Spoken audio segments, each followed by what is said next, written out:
नमस्ते। ददरा एकेडमी के online channel पर आप सभी का एक बार फिर स्वागत है। हम लोग हिंदी व्याकरण का अध्ययन कर रहे हैं और हिंदी व्याकरण में हमारी चर्चा संधि प्रकरण पर चल रही है। संधि प्रकरण में हम लोग जानते हैं कि संधि तीन प्रकार का होता है: स्वर संधि, व्यंजन संधि और विसर्ग संधि।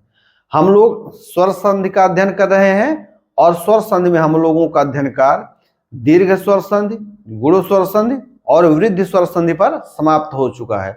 पीछे की दो कक्षाओं में हम लोग यण स्वर संधि के विषय में चर्चा कर रहे हैं। यण स्वर संधि के द्वारा संधि की क्रिया कैसे होती है, हम लोग इस पर चर्चा कर चुके हैं।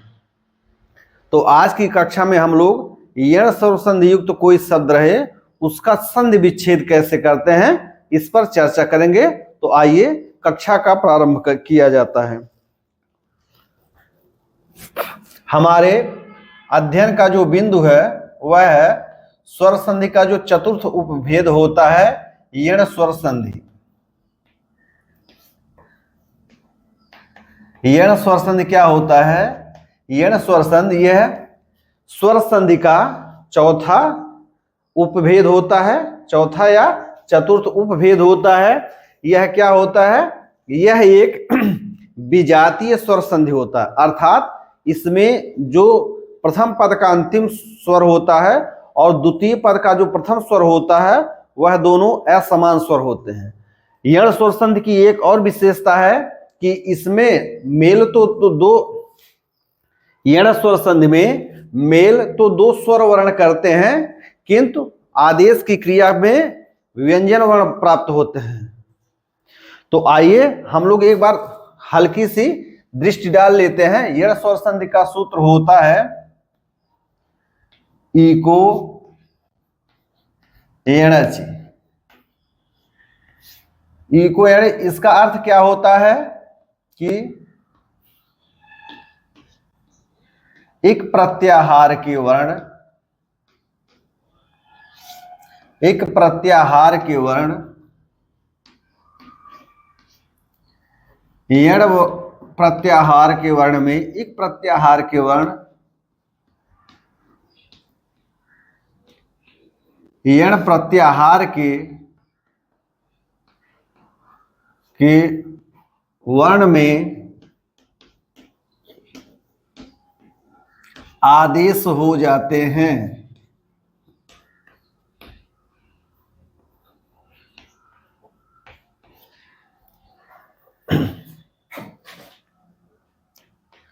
यह आदेश कब होता है? क्या कर रहा है इको एणच? एक प्रत्याहार के वर्ण यण प्रत्याहार के वर्ण में आदेश हो जाते हैं। कब? अच के रहते या अच प्रत्याहार के रहते।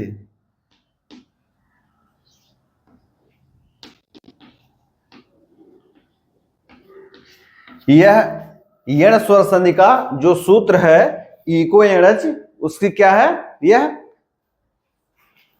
एक संक्षिप्त व्याख्या है। हम लोग पीछे की कक्षाओं में ये सब अच्छी तरह से समझ चुके हैं। इसमें होता क्या है? एक प्रत्याहार क्या होता है? तो ई, उ, री और लरी। क्या करा कि एक प्रत्याहार के वर्ण यण प्रत्याहार के वर्ण में आदेश हो जाते हैं। इसका क्रमशः आदेश क्या होता है या क्रमशः होता है, यानी ई किस में बदलता है? यह में। उ किस में बदलता है? वह में।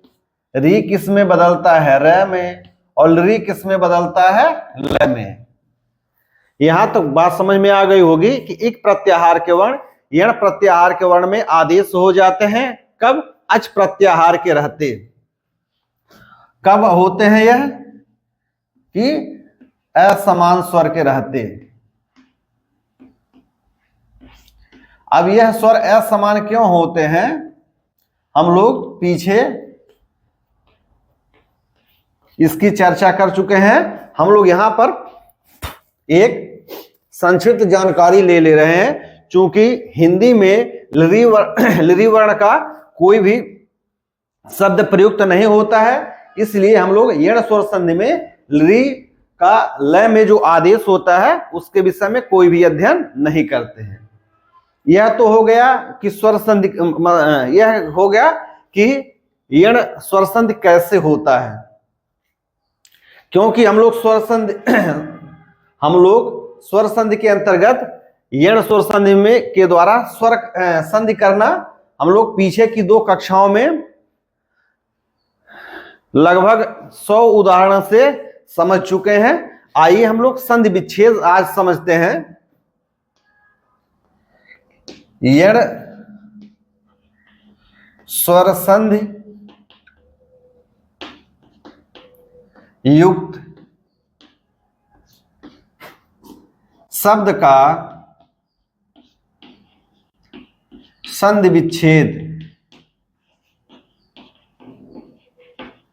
हमारे जो अध्ययन का विषय है वह क्या है कि यदि कोई शब्द यण स्वर संधि से युक्त हो, यानी कोई संधि युक्त शब्द हो, वह किस क्रिया से संधि युक्त हुआ हो, यण स्वर संधि के द्वारा, तो हम लोग उसका संधि विच्छेद कैसे करेंगे। आज हमारे अध्ययन का यही बिंदु है। यह तो हमने पीछे थोड़ी सी चर्चा कर ली है ताकि हमारा पूर्व ज्ञान थोड़ा सा स्पष्ट रहे।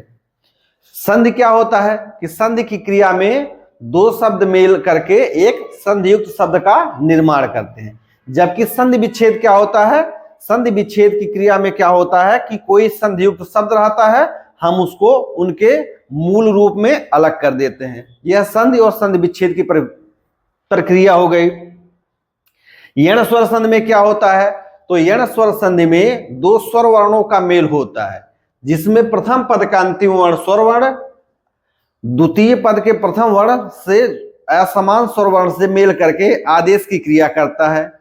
आदेश की जो यह क्रिया होती है यह केवल प्रथम स्वर में ही होता है। यण स्वर संधि में ध्यान रखने वाली यह बात है कि जो आदेश की क्रिया होती है वह कहां होता है, वह आदेश की क्रिया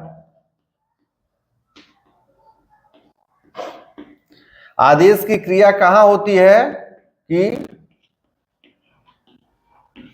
प्रथम पद के अंतिम स्वर में होता है। प्रथम पद के अंतिम स्वर में होता है आदेश की क्रिया, यानी जो द्वितीय पद का प्रथम स्वर होता है वह क्या रहता है, वह अपने स्थान पर यथावत रहता है। द्वितीय स्वर वर्ण क्या रहता है, अपने स्थान पर यथावत रहता है, वह अपरिवर्तित रहता है। संधि विच्छेद में आदेश की क्रिया से प्राप्त इसी वर्ण को संधि नियमों के आधार पर अलग अलग करके मूल शब्द की प्राप्ति की जाती है। ठीक है, यह तो संधि विच्छेद में हुआ। क्या हुआ कि आदेश की क्रिया के कारण जो यह व र प्राप्त होते हैं, इनको हम लोग संधि विच्छेद में क्या करते हैं कि इस प्रकार विच्छेद करते हैं कि हमें जो स्वर वर्ण प्राप्त होते हैं उससे हमको मूल शब्द प्राप्त हो जाए। हम लोग जानते हैं कि यण स्वर संधि में चूंकि 4 स्वर वर्ण मिलते हैं और 4 व्यंजन हमको प्राप्त होते हैं, लेकिन ऋ का प्रयोग हिंदी वर्णमाला में नहीं है, इसलिए ल का आदेश हम लोग पढ़ते नहीं हैं। तो हम लोग क्या देखेंगे कि यण स्वर संधि में केवल 3 स्वर वर्णों का यानी आदेश देखते हैं, यानी अ व तथा र की उत्पत्ति के विषय में ही हम लोग देखते हैं। ल के विषय में हम लोग कोई चर्चा नहीं करते हैं। यानी यण स्वर संधि में 3 प्रकार के संधियुक्त पद प्राप्त होते हैं, य व र। ठीक है, अब इनकी कुछ पहचान होती है, इसको हम लोग देख लेते हैं। यण स्वर संधि में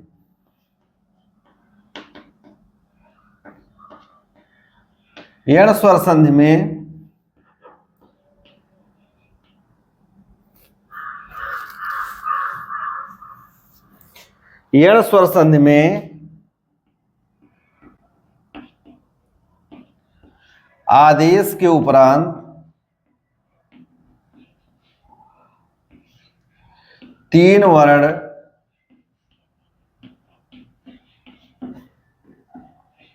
य व और र प्राप्त होते हैं।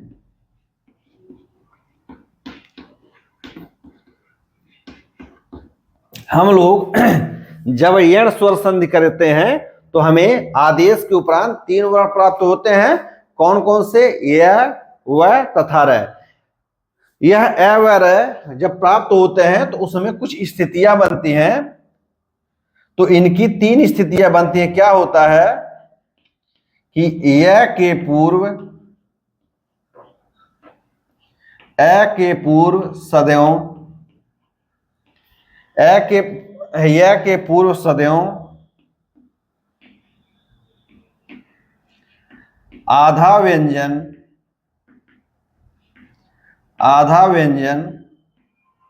प्राप्त होता है। यह यण स्वर संधि का पहचान है कि यह के पहले हमेशा क्या होता है कि आधा व्यंजन प्राप्त होता है। उसी प्रकार दूसरा है वह के पहले या वह के पूर्व सदैव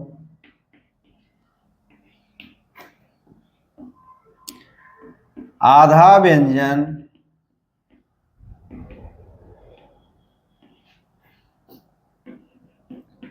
प्राप्त होता है। यह हो गया यह वह के विषय में। तीसरी स्थिति क्या बनती है कि र सदैव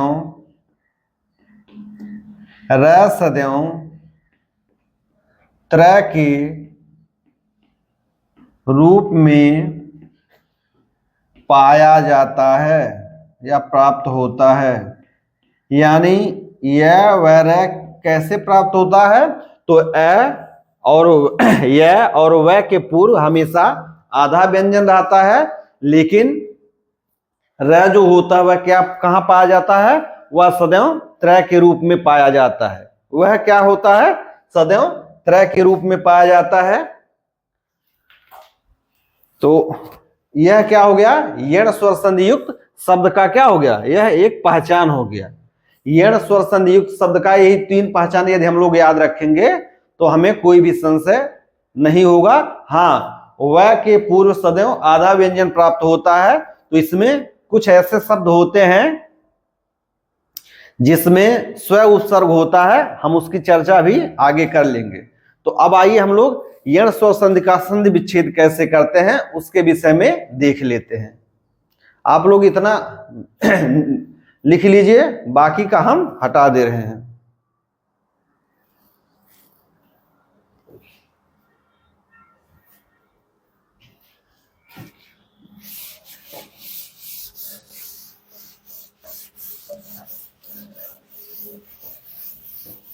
हम लोगों ने यण स्वर संधि का संधि करते हुए 3 उपनियमों को देखा, जिसमें प्रथम उपनियम के आधार पर 16 स्थितियां बनी, द्वितीय उपनियम के आधार पर 18 स्थितियां बनी और तृतीय उपनियम के आधार पर 10 स्थितियां बनी। तो हमने इस प्रकार देखा कि 16, 18, 34 और 10 44 स्थितियां बनी। हमने उन 44 स्थितियों में 1, 2, 3 उदाहरण जैसे भी संभव हो पाया, हम लोगों ने लगभग सब 100 शब्दों के अंतर्गत यण स्वर संधि का संधि करना सीख लिए हैं। यदि हम लोग इन सभी शब्दों को ध्यान से पढ़ लें तो हमारा संधि करने में कोई भी प्रश्न गलत नहीं होगा। हमारा सदैव प्रश्न क्या रहेगा? सही रहेगा। तो हम लोग देख लिए हैं कि यण स्वर संधि में आदेश की क्रिया के फलस्वरूप कौन कौन से वर्ण प्राप्त होते हैं? य, व, र। यदि हम इनको यण स्वर संधि को अगर यवर संधि कहें, हालांकि यह कोई उसकी वैज्ञानिक परिभाषा नहीं है, लेकिन यण स्वर संधि को यदि हम लोग यवर संधि कहें तो हम और भी स्पष्ट रूप से समझ पाएंगे कि यण स्वर संधि में क्या आदेश हो रहा है। यह व र आदेश होता है। ठीक है, तो हम लोगों ने देखा कि यण स्वर संधि में यह व और र व्यंजन वर्ण प्राप्त होते हैं। तो अब इस प्रकार से 3 स्थितियां बनती हैं। पहली स्थिति क्या बनती है कि यण स्वर संधि के द्वारा जब यह आदेश होता है, हम इसको 3 स्थितियों में बांट लेते हैं कि यण स्वर संधि में यण स्वर संधि में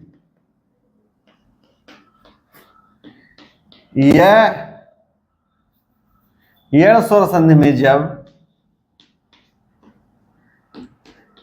यह आदेश हो,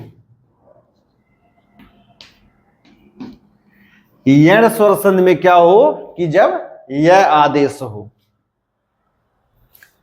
कौन सी स्थिति बनती है? तो हम लोग पहले पीछे चर्चा कर चुके हैं। आदेश होता है यह, और उसके साथ में क्या रहता है? असमान स्वर। असमान स्वर, यह असमान स्वर किससे असमान हो? तो जो प्रथम पद का अंतिम स्वर वर्ण होता है उससे क्या होना चाहिए? यह स्वर असमान होना चाहिए। इसमें क्या स्थिति बनती है? प्रथम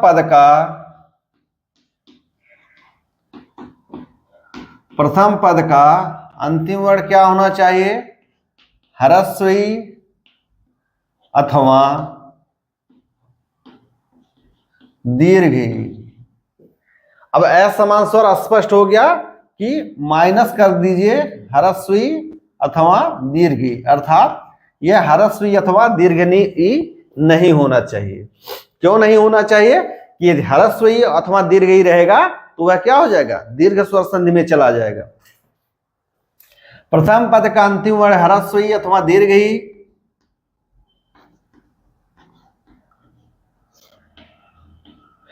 द्वितीय पद का प्रथम वर्ण क्या होना चाहिए? द्वितीय पद का प्रथम वर्ण क्या होना चाहिए? तो यह होना चाहिए ई अथवा दीर्घ ई से असमान स्वर।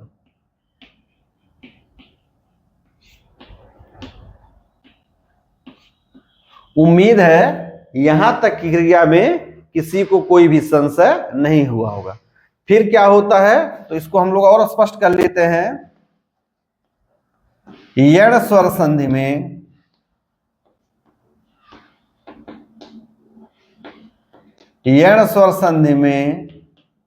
यह किस किस रूप में आता है? तो यण स्वर संधि में यह, या, यू, चूंकि यह के साथ तो री भी होना चाहिए, लेकिन ऐसे कोई शब्द हमको भी तक प्राप्त नहीं हुए। यह, आ, उ, ये, ए, यो, यण स्वर संधि में यह रूपों में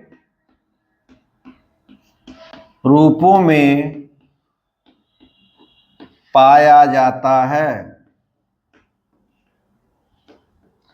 यण स्वर संधि में क्या होता है? यह कितने कितने रूपों में पाया जाता है?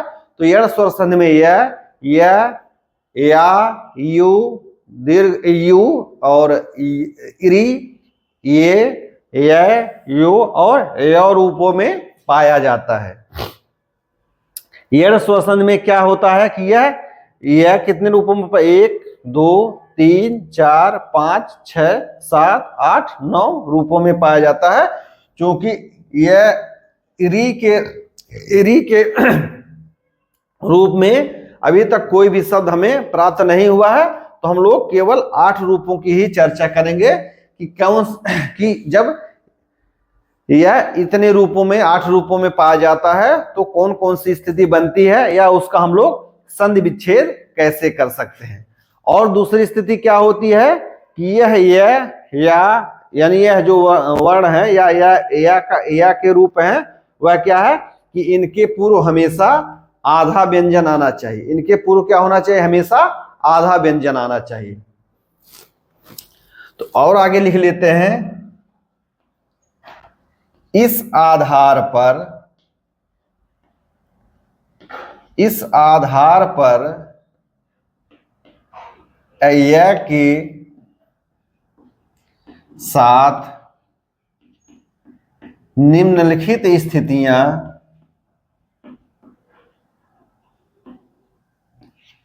क्या होती है कि निम्नलिखित स्थितियां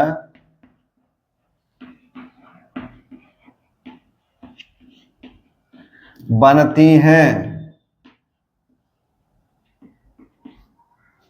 पहली स्थिति क्या बनती है, निम्नलिखित 8 लिख लीजिए, उससे थोड़ा स्पष्ट रहता है। 8 स्थितियां बनती हैं। पहली स्थिति क्या बनती है कि जब यह क्या हो, ए के रूप में हो। इसको हम लोग क्या लिख सकते हैं, तो हम इसको लोग लिख सकते हैं यह के साथ ए। उम्मीद है कि यहां तक समझने में किसी को कोई भी संशय नहीं हुआ होगा। अब चूंकि यह का आदेश होता है, तो यह आदेश के स्वरूप किससे किससे प्राप्त होता है, अथवा ई के साथ प्राप्त होगा अथवा दीर्घ ई के साथ प्राप्त होगा। यानी ह्रस्व ई रहेगा तब भी आदेश की क्रिया के फलस्वरूप यह प्राप्त होगा, अथवा दीर्घ ई रहेगा और उसके बाद कोई असमान स्वर आएगा तब भी क्या प्राप्त होगा, तब भी वह आदेश की क्रिया के फलस्वरूप या प्राप्त होगा। तो इसको हम लोग सकते हैं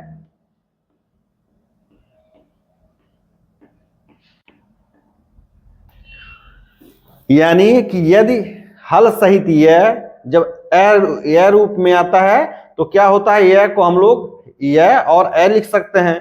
चूंकि ह्रस्व ही रहे अथवा दीर्घ ही रहे और उसके बाद कोई असमान स्वर आए, कोई असमान स्वर का मतलब ए आए, तो यह किस रूप में पाया जाता है, यह के रूप में पाया जाता है।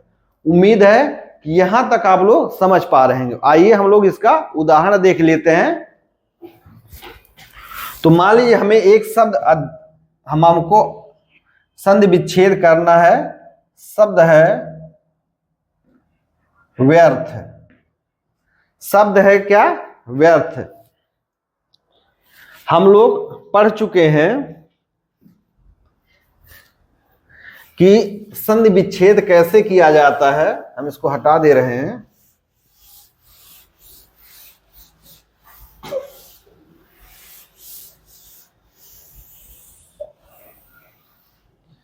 तो हम लोगों ने संधि विच्छेद करने की जो पंच प्रणाली थी, पहला क्या था कि संधि युक्त शब्द।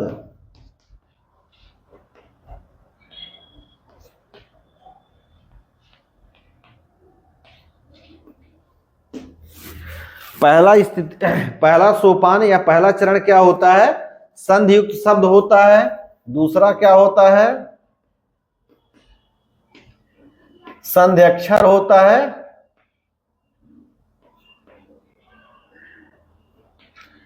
पहला होता है संधि युक्त शब्द, दूसरा होता है संधि अक्षर, तीसरा होता है संधि वर्ण।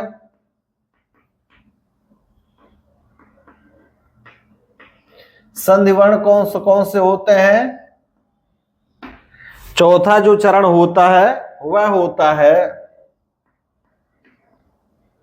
शब्द पृथक्करण।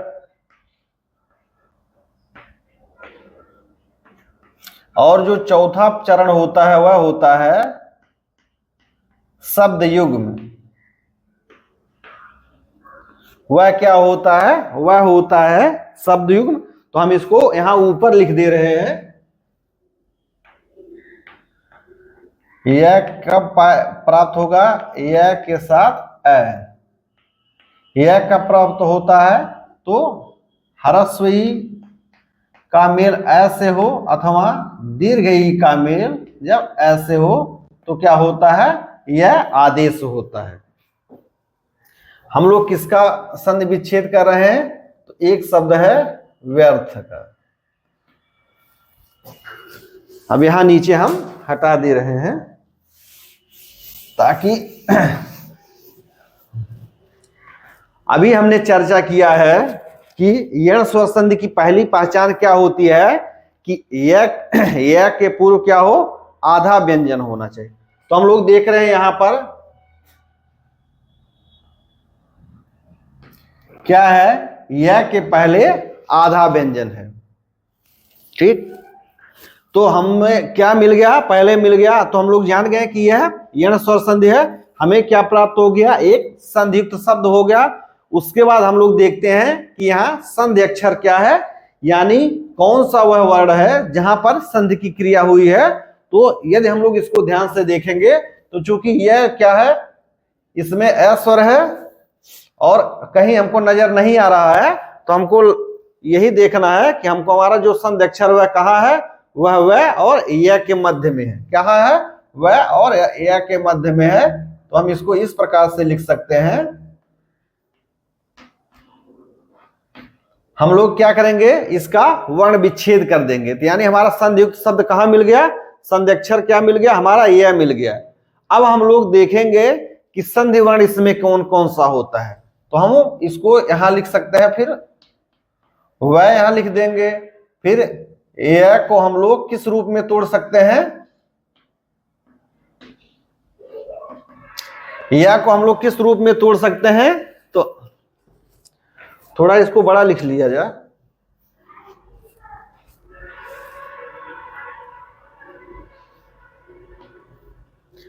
तो हम इसको ई धन ए लिख सकते हैं। अभी ए को यहां ही रहने दिया जाए, हाँ, और इसको या तो दीर्घ ही या ए लिख सकते हैं। उम्मीद है कि यहां तक आप लोग समझ पा रहे होंगे।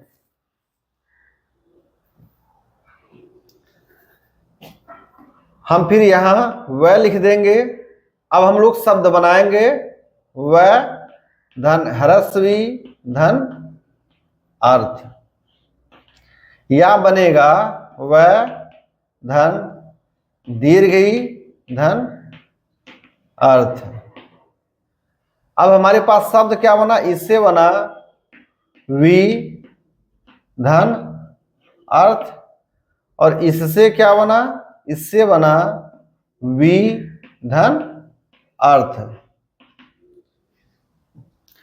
तो चूंकि हम लोग जानते हैं कि वी वर्तनी की दृष्टि से यही सही है, तो हमारा जो संधि विच्छेद व्यर्थ का हुआ वह क्या हुआ, वह हुआ वी धन अर्थ। वी धन अर्थ। उम्मीद है कि संधि विच्छेद करने की यह क्रिया आप लोग कुछ कुछ समझ पा रहे होंगे। अभी हम लोग एक दो और उदाहरण देखेंगे, तब क्या होगा, तब यह स्पष्ट हो जाएगा। आइए हम लोग दूसरा उदाहरण देख लेते हैं। दूसरा उदाहरण क्या है, हमारे पास एक शब्द आ गया देवव्यंग। हमारे पास एक शब्द क्या आ गया, हमारे पास एक शब्द आ गया देवव्यंग। अब हम लोगों को क्या करना है, इसका संधि विच्छेद करना है। तो हमारे पास संधियुक्त शब्द क्या प्राप्त हो गया, देवव्यंग। फिर हम देखेंगे संधि अक्षर क्या है। तो चूंकि यहाँ यह के पहले आधा व्यंजन वर्ण है, तो हम लोग समझ जाएंगे कि क्या है यह यण स्वर संधि के अंतर्गत आता है। अब यण स्वर संधि में हम लोग देखेंगे कि क्या आदेश हो रहा है, यह आदेश हो रहा है कि वह आदेश हो रहा है कि र आदेश हो रहा है। तो यहाँ क्या हो रहा है, यह आदेश हो रहा है, यानी यहाँ यह प्राप्त है। तो हम लोग समझ जाएंगे कि जो ई स्वर है वही कहाँ बदला है, वही यह में बदला है। जो हमारा ई स्वर है वही किस में आदेश हुआ है, यह में आदेश हुआ है। यानी यह किसके आदेश के फलस्वरूप प्राप्त हुआ है, तो यह जो होता है वह ह्रस्व या दीर्घ ई के आदेश के फलस्वरूप प्राप्त होता है। तो हम लोग इसको संधि अक्षर खोज लेंगे। तो संधि अक्षर हमारा हुआ देव, फिर यह हुआ, और इसको हम लोग अंग इस प्रकार से लिख सकते हैं। अब हमारे पास हो गया यहां देव। यहां चूंकि यह है, यह कैसे प्राप्त होगा, तो यह या तो ह्रस्व ही रहेगा अथवा दीर्घ ही रहेगा। हम लोग यहां चाहे ए को अंदर कर लें या तो सीधे बाहर कर सकते हैं। यहां हमारे पास क्या प्राप्त हो गया, अंग प्राप्त हो गया। अब देखेंगे, यहां तक हमको लग रहा है कोई समस्या नहीं होगी। या किसके स्थान पर आ रहा है, ह्रस्व ई के स्थान पर आ रहा है या दीर्घ ई के स्थान पर। हम लोग धन करके ए इधर भी कर सकते हैं और गए उधर भी कर सकते हैं, या अलग ही पहले ही कर दे। क्यों? क्योंकि जो हमारे द्वितीय पद का प्रथम वर्ण होता है वह अपरिवर्तित रहता है, तो उसको कोष्ठक में रखने की कोई आवश्यकता नहीं। अब हम लोग इससे क्या बनाएंगे कि सार्थक शब्द बनाएंगे। तो क्या हुआ, हमारा पहला जो युग्म प्राप्त हुआ वह क्या हुआ, देवी धन अंग। दूसरा युग्म क्या प्राप्त होता है, वह प्राप्त होता है देवी धन अंग। तो चूंकि हम लोग जानते हैं कि वर्तनी की दृष्टि से देवी जो होता है वह सही शब्द है, क्योंकि देवी दूसरे अर्थों में प्रयोग होता है, तो देवयंग का जो संधि विच्छेद हुआ वह क्या हुआ, वह देवी, वह देवी और अंग के मेल से हुआ, देवी और अंग के मेल से हुआ है। उम्मीद है कि संधि विच्छेद करने की यह क्रिया आप लोगों को थोड़ी बहुत समझ में आ रही होगी। अभी कुछ और उदाहरण दिए जाएंगे तो सभी स्थितियां क्या होंगी, सभी स्थितियां स्पष्ट हो जाएंगी। एक शब्द और हम लोग देख लेते हैं, तीसरा शब्द है व्यंजन। तीसरा शब्द क्या है, व्यंजन। हम लोग स्वर व्यंजन जब पढ़ रहे थे तो उसमें हम लोगों के समक्ष व्यंजन आया था। अब यहां पर क्या स्थिति बन रही, यहां पर य के पहले आधा व्यंजन वर्ण आ रहा है, तो हम लोग समझ जाएंगे कि हाँ क्या है, यहाँ पर यण स्वर संधि है। तो हम लोग देख रहे हैं यहाँ इसको हम लिखते हुए जन, यहां तक कोई समस्या नहीं होगी। क्योंकि हम लोग यण स्वर संधि का जब नियम लगाते हैं तो उसमें क्या होता है कि यह जो होता है वह ह्रस्व ई अथवा दीर्घ ई के स्थान पर आता है, बाकी का द्वितीय पद का प्रथम वर्ण अपरिवर्तित रहता है। तो हम लोग यह को क्या कहते हैं, ह्रस्व ई अथवा दीर्घ ई में तोड़ लेते हैं। तो वह इसको लिख सकते हैं यह, और साथ में अलग कर लेते हैं तो अंजन यहाँ बाहर आ जाता है। ठीक, अब यह को हम लोग ह्रस्व ई अथवा दीर्घ ई में तोड़ लेंगे, तो वह ह्रस्व ई में तोड़ेंगे अथवा दीर्घ ई में तोड़ेंगे, फिर क्या हो गया, अंजन। अब हम लोग दो शब्द युग्म बनाएंगे, वह जब ई से मिलेगा तो एक शब्द युग्म बनेगा वी धन अंजन, और जब वह का मेल हम दीर्घ ई से करेंगे तो शब्द क्या, शब्द युग्म बनेगा वी धन अंजन। तो हम लोग देखते हैं कि वर्तनी की दृष्टि से वी धनंजन यानी विशेष प्रकार का अंजन या विशेष प्रकार का प्रत्यय या विशेष प्रकार का लेप, यही सही है। तो व्यंजन का जो सही संधि विच्छेद होता है वह क्या होता है, वह होता है वी धन अंजन। उम्मीद है कि जब यह आदेश होता है, यण स्वर संधि में जब यह आदेश होता है तो उसकी जो प्रथम स्थिति बनती है कि यह के रूप में आता हो, यह क्या होता हो, यह के रूप में आता हो, तब हम लोग ऐसी स्थिति पाते हैं। एक आध उदाहरण हम लोग और देख लेते हैं। एक उदाहरण और है,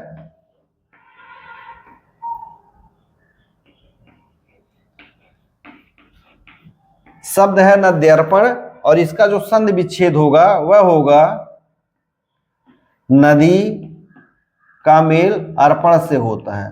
आप लोग इसी तरीके से संधि विच्छेद करने का प्रयास करिएगा, कोई दिक्कत होने पर आप लोग निसंकोच पूछ सकते हैं। आइए हम लोग अब दूसरी स्थिति देखते हैं।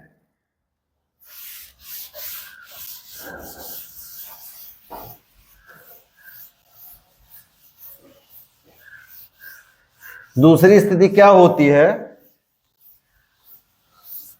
आप लोग थोड़ा सा भी इसमें ध्यान लगा देंगे तो इसको आप लोग मुंहजबानी ही अपने मस्तिष्क में कर सकते।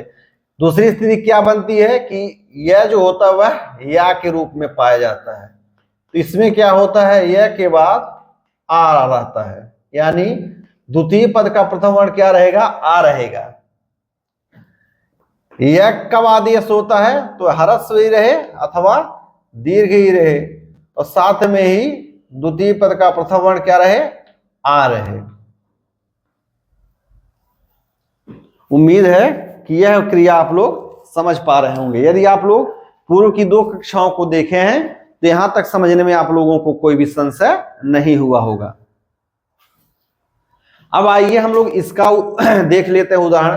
तो एक शब्द हम लोग देख लेते हैं, शब्द है व्याकरण।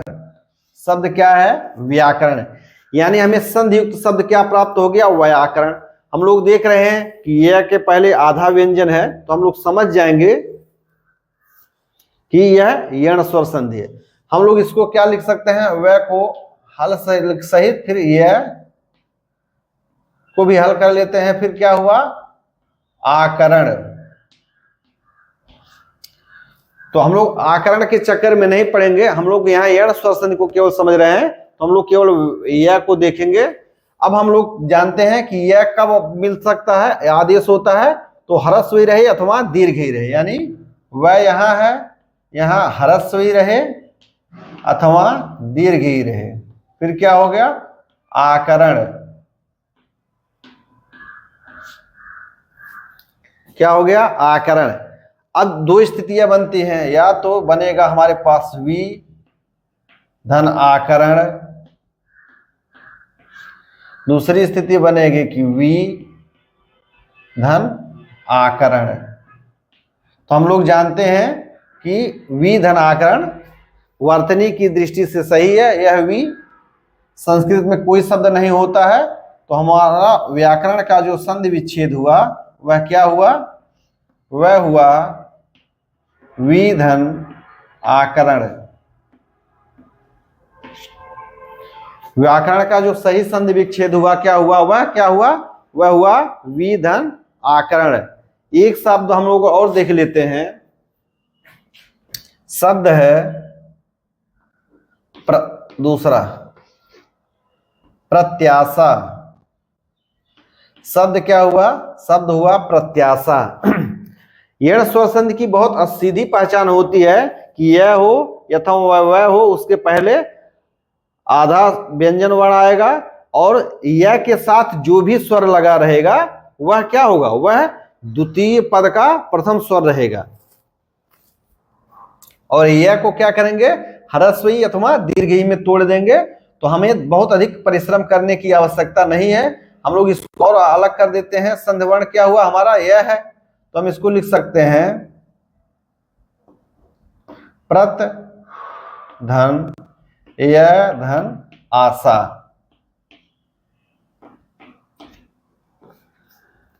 अब हमारे पास यहां क्या हो गया? प्रत है, यह को हम लोग ह्रस्वी के रूप में तोड़ सकते हैं अथवा दीर्घई के रूप में, धन आशा। 2 हमको शब्द युग में प्राप्त हुए। पहला प्राप्त हो गया कि प्रति धन आशा, दूसरा क्या हुआ कि प्रति धन आशा।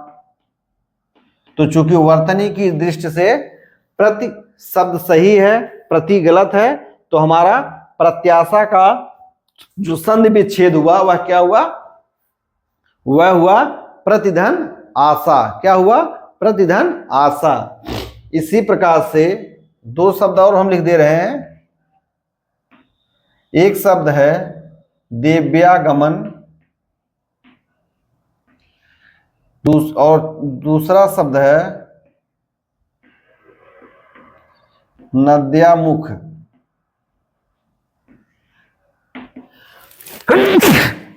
तो दिव्यागमन का आप लोग संधि विच्छेद करेंगे तो यह होगा देवी धन आगमन, और नद्यामुख का होगा नदी धन आमुख। आप लोग इस पूरे नियम के अनुसार, पूरे प्रक्रिया के अनुसार संधि विच्छेद करेंगे तो कहीं पर भी कोई भी समस्या नहीं होगी। कहीं पर कोई भी समस्या नहीं होगी। कोई भी समस्या उत्पन्न होने पर आप लोग निसंकोच पूछ सकते हैं। आइए अब हम लोग जो तीसरी स्थिति है कि यह किस रूप में पाया जाता है, तो यह u के रूप में पाया जाता है। यह स्थिति क्या बन सकती है, यह धन u।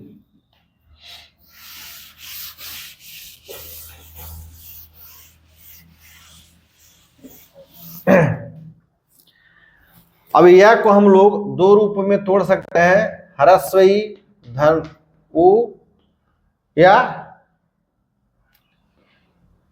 दीर्घई धन u।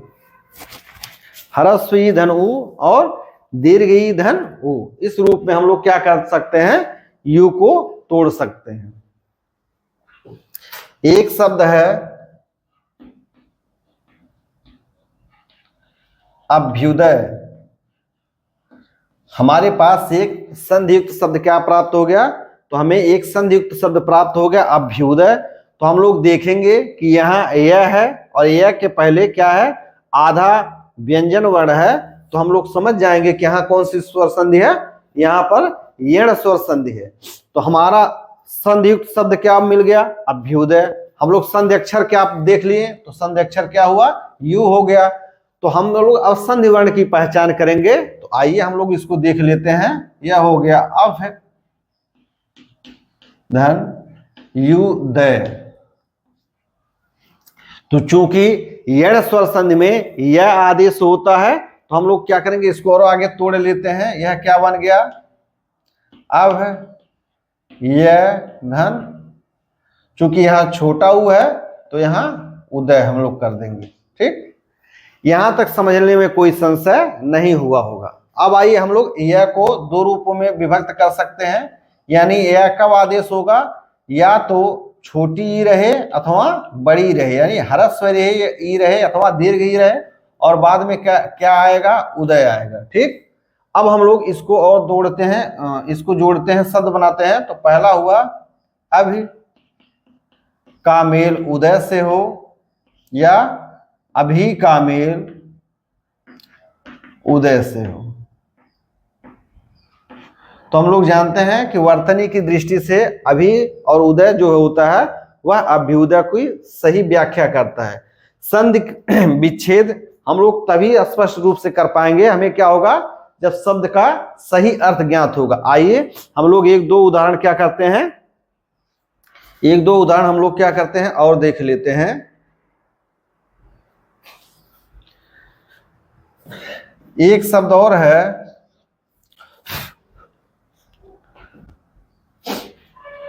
हम लोग अभ्युदय का उदाहरण कर लिए। ठीक है, हमारे पास एक दो शब्द और हैं, जैसे शब्द है ऊपर युक्त। इसका जो संधि विच्छेद होगा वह होगा ऊपरी धन युक्त। आप लोग इस नियम से इस विधा से करते आइए, कोई समस्या नहीं होगी। एक उदाहरण और देख लेते हैं। वह उदाहरण कौन सा है,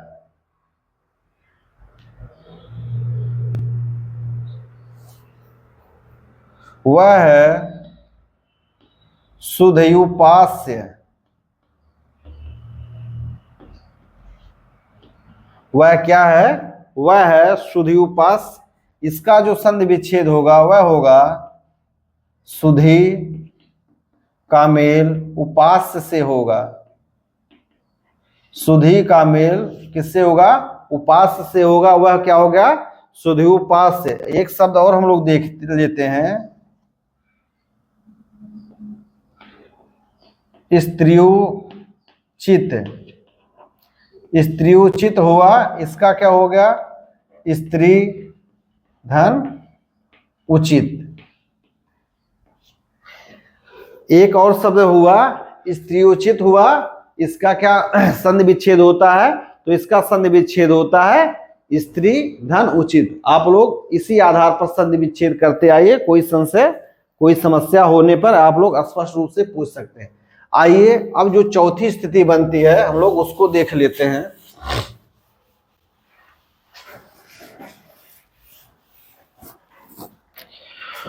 जो चौथी स्थिति बनती है वह क्या होता है कि यह जो होता है यू के रूप में पाया जाता है, यानी यह के साथ दीर्घ ऊ। यह कब आदेश होगा? ह्रस्व ई रहे अथवा दीर्घ ई रहे, यानी ह्रस्व ई के साथ दीर्घ ऊ और दीर्घ ऊ ई के साथ दीर्घ ई। इसका हम लोग उदाहरण देख लेते हैं। तो इसका जो एक उदाहरण हुआ, इसका एक उदाहरण होता ह्रस्व ई के साथ दीर्घ यू। यह हुआ अत्युष्म। क्या हुआ? अत्युष्म। शब्द क्या बनता है? अतिधन ऊष्म। शब्द क्या बनता है? अतिधन यूष्म। उसी प्रकार से एक शब्द बनता है प्रत्यूह। इसका संधि विच्छेद क्या होगा? इसका संधि विच्छेद होगा प्रतिधन ऊह। एक बार हम फिर समझा दे रहे हैं, देखिए यण स्वर संधि की क्या पहचान है कि यह आए या वह आए या र आए, उसके पूर्व क्या होता है कि आधा व्यंजन वर्ण होता है, तो यह के पहले आधा व्यंजन वर्ण है। हम लोग इतना समझ चुके हैं कि यण स्वर संधि में क्या होता है कि प्रथम पद का अंतिम स्वर वर्ण ही आदेशित होता है, द्वितीय पद का प्रथम स्वर वर्ण क्या होता है? अपने स्थान पर नियत रहता है, परिवर्तित रहता है। क्योंकि यहाँ दीर्घ ऊ है तो यहाँ दीर्घ ऊ रहेगा। यह क्या है? यह अपरिवर्तित है। हम लोग पिछली दो कक्षाओं में इसको देख चुके हैं। यह क्या होता है? यह ह्रस्व ई के रूप में होता है या दीर्घ ई के रूप में जब रहेगा तभी यह आएगा। तो और जो आधा व्यंजन रहता है उसी में से क्या होता है? उसी में से जो ह्रस्व ई अथवा दीर्घ ई निकल के बनता है, तो हम लोग उसको क्या करते हैं? उसी को अलग कर देते हैं। तो यह स्वर संधि क्या है? यह स्वर संधि काफी आसान है। बस क्या है कि इसमें जो शब्द होते हैं वही वर्तनी की दृष्टि से थोड़ा कठिन होते हैं। एक शब्द और देख लेते हैं। शब्द बना नद्यूर्मि। इसका संधि विच्छेद क्या होता है? इसका संधि विच्छेद होता है नदी का मेल ऊर्मी से हो रहा है। नदी का मेल किससे हो रहा है? ऊर्मी से हो रहा है। हम इसको जल्दी जल्दी इसलिए समाप्त कर दे रहे हैं क्योंकि इन्हीं शब्दों का हम लोगों ने संधि करना पिछली कक्षाओं में सीखा था, और चूंकि कक्षा काफी लंबी हो जा रही है इसलिए हम सोचे इसको जल्दी जल्दी निपटा दें। फिर चौथी जो स्थिति बनती है, चौथा उदाहरण क्या है? वह है देव ऊर्जा। इससे क्या बनता है कि देवी धन ऊर्जा। जहां पर हमें दीर्घ स्वर संधि, गुण स्वर संधि और वृद्धि स्वर संधि में दोनों शब्द युग्मों को हम लोग सार्थक शब्द बनाने का प्रयास करते हैं। यण स्वर संधि में क्या होता है कि दूसरा वाला हमें सार्थक शब्द प्राप्त रहता है, हमें केवल क्या होता है? पहले ही शब्द को सार्थक बनाना रहता है। तो उस की अपेक्षा यह क्रिया क्या होती है? ठीक रहती है। पांचवी स्थिति क्या बनती है? यह जो होता है वह ए के रूप में पाया जाता है। यह धन ए। यह कब आदेशित होता है? या तो ह्रस्व ई रहे या अथवा दीर्घ ई रहे। धन ए इस रूप में पाया जाता है। आइए हम लोग इसको हटा देते हैं ताकि कोई भी संशय न रहे। इसमें क्या होता है? एक शब्द है प्रत्येक। इसका हम लोग संधि विच्छेद करेंगे तो यह होगा प्रतिधन एक। हम लोग जब प्रत्येक का संधि विच्छेद करेंगे तो वह इसी नियम के आधार पर क्या होगा? प्रतिधन एक। उसी प्रकार से एक शब्द है अध्येता। शब्द क्या बनेगा? अधिधन एता। अध्येता तो शब्द क्या बनेगा? अधिधन एता। उसी प्रकार से है एक शब्द है देव्यकता। शब्द क्या बने? देवी धन एकता एक शब्द है, नद्येकता, इसका जो संधि विच्छेद होगा वह क्या होगा, नदी धन एकता। अब आइए जो छठी स्थिति बनती है वह क्या है, वह य के रूप में पाया जाए, य धन अय। इसमें क्या हो सकता है कि ह्रस्व ई का मेल ऐसे हो या दीर्घ ई का मेल क्या हो, ऐसे हो। ह्रस्व ई का मेल ऐसे हो या दीर्घ ई का मेल किससे हो, दीर्घ ई का मेल ऐसे हो। तो शब्द क्या है, इसका जो शब्द है वह क्या है, शब्द बना ऐतैश्वर्य। इसका संधि विच्छेद क्या होगा, इसका संधि विच्छेद होगा अति धन ऐश्वर्य। उसी प्रकार एक शब्द हम लोग देख लेते हैं, मत ऐश्वर्य। यह शब्द क्या बनेगा, मति धन ऐश्वर्य।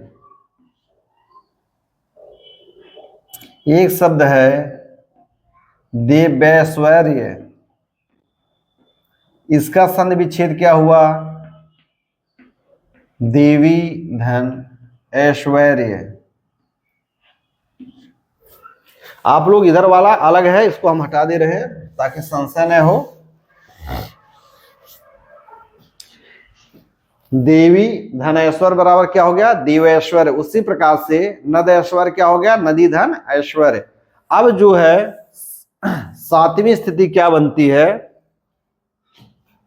सातवीं स्थिति बनती है कि यह जो होता है यो के रूप में पाया जाता है। तो यह धन ओ, यह किसके रूप में आदेश होता है, तो ह्रस्व ई के रूप में हो, यानी ह्रस्व प्रथम पद का अंतिम वर्ण ह्रस्व ई हो और अथवा प्रथम पद का अंतिम वर्ण क्या हो, दीर्घ ई हो, इसके साथ क्या हो। आइए हम लोग इसका उदाहरण देख लेते हैं।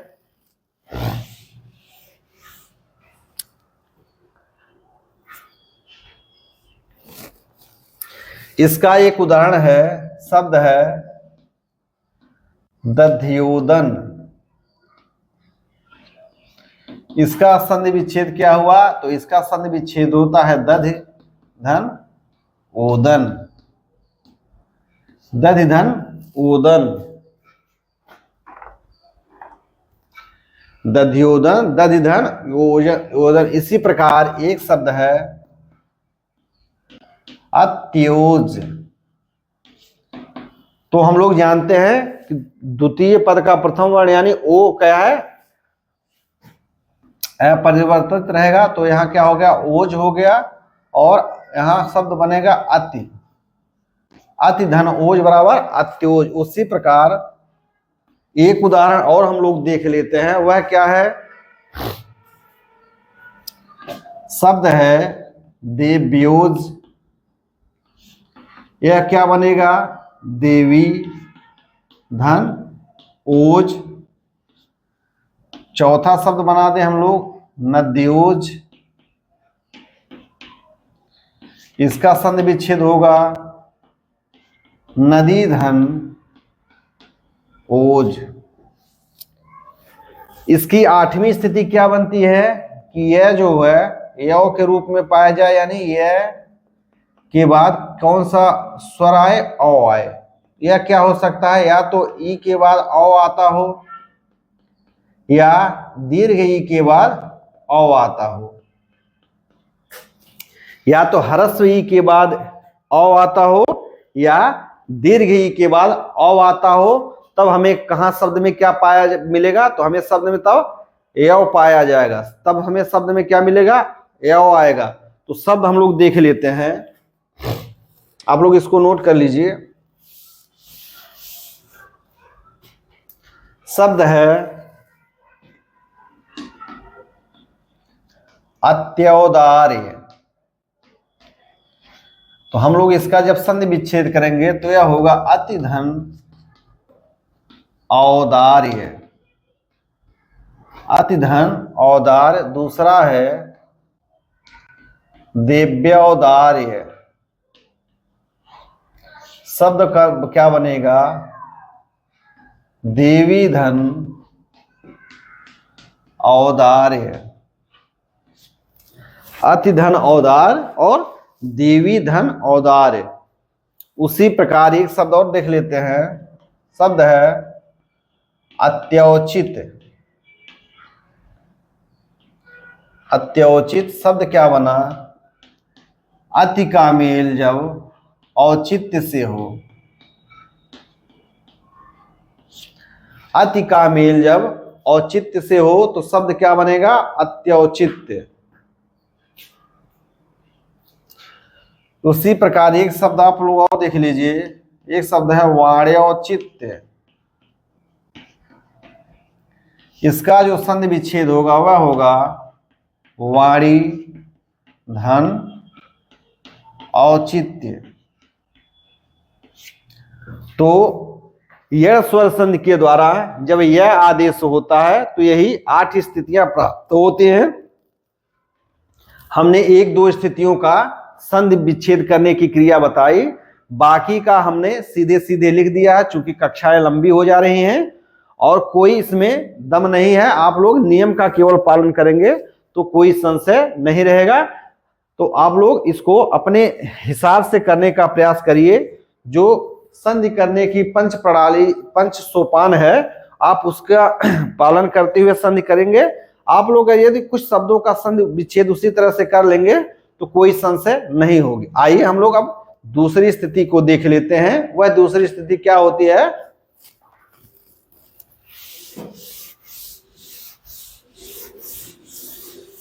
दूसरी स्थिति क्या बनती है?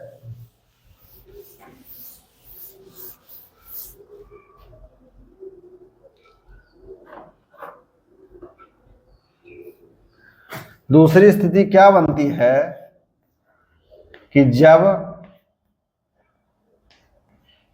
जब आदेश के फलस्वरूप या आदेश के कारण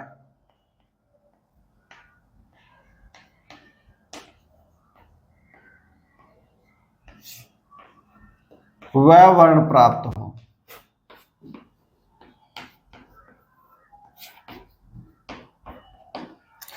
क्या हो कि जब आदेश के फलस्वरूप क्या हो, वह वर्ण प्राप्त हो, तो क्या होता है? आदेश हो जाएगा वह, और उसके साथ शब्द में क्या रहेगा? उ या उ से भिन्न स्वर।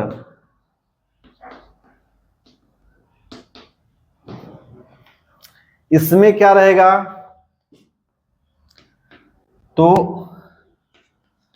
प्रथम पद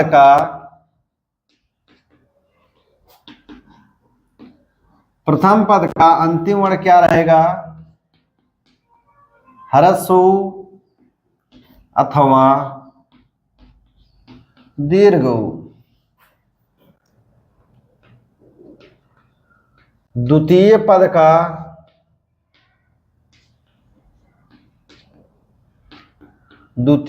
का प्रथम वर्ण क्या रहेगा? उ आ अथवा दीर्घ उ से भिन्न स्वर।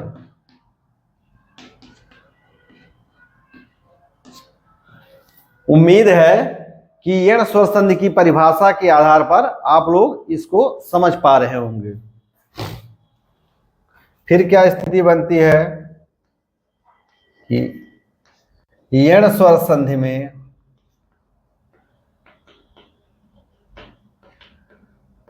यण स्वर संधि में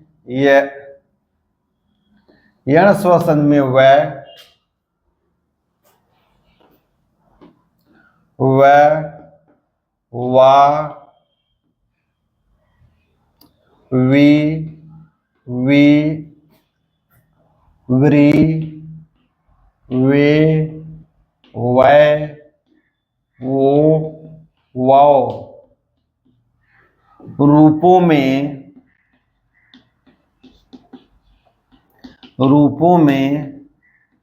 पाया जाता है।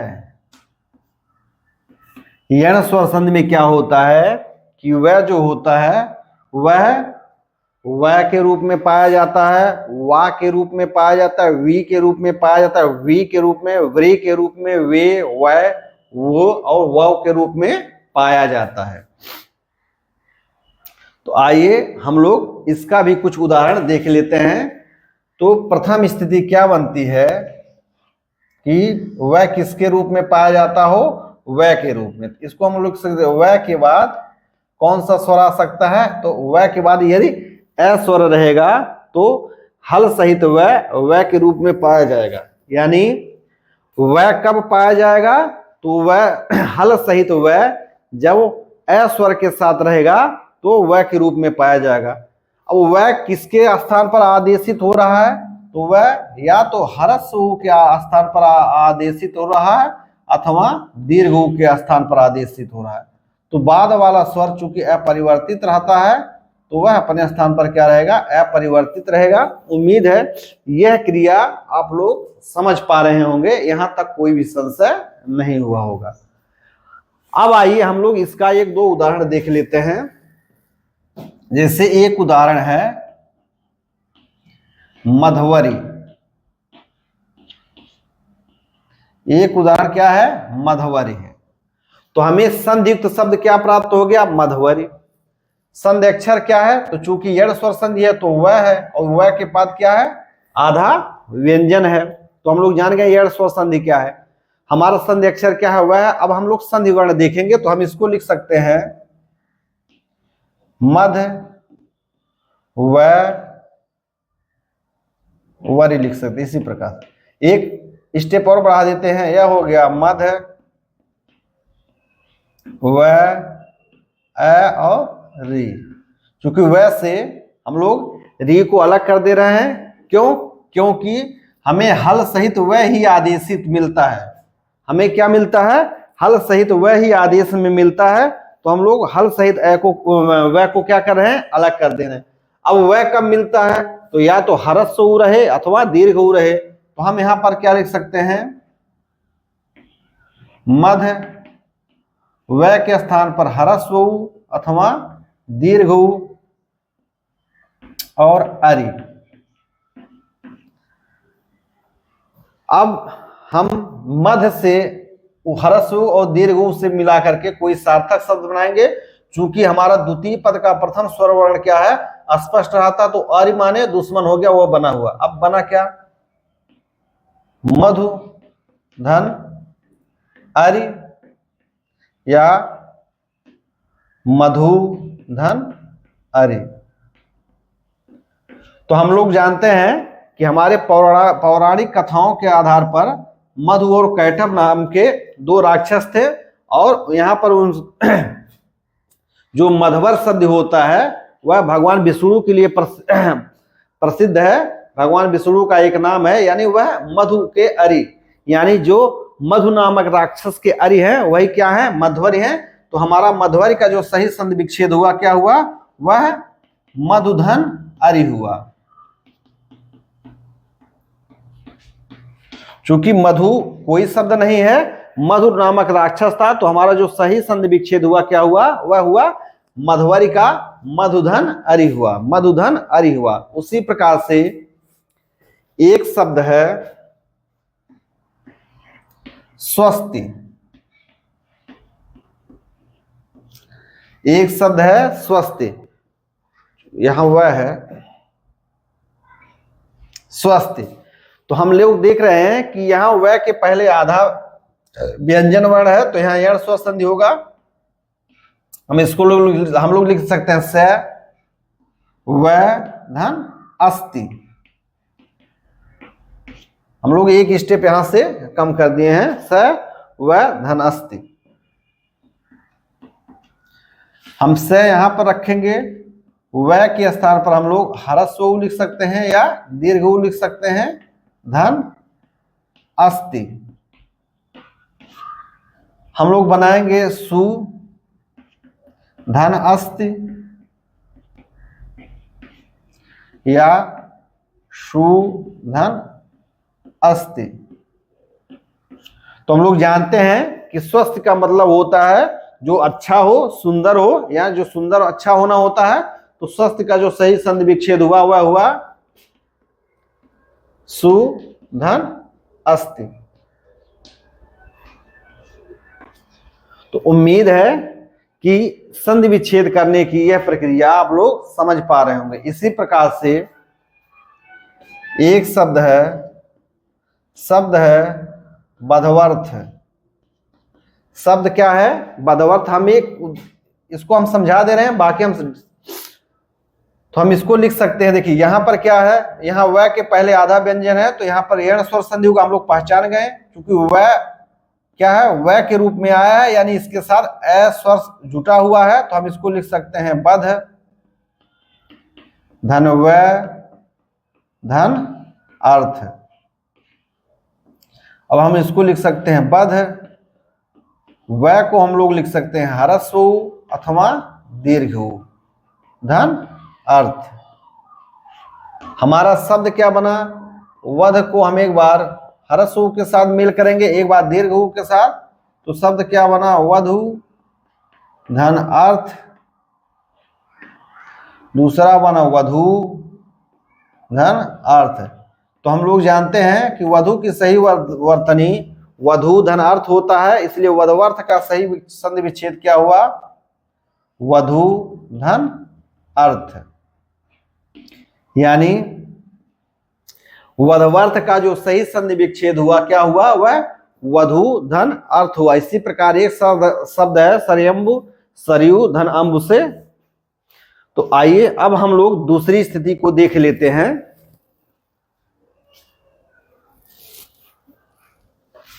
दूसरी स्थिति देख लेते हैं।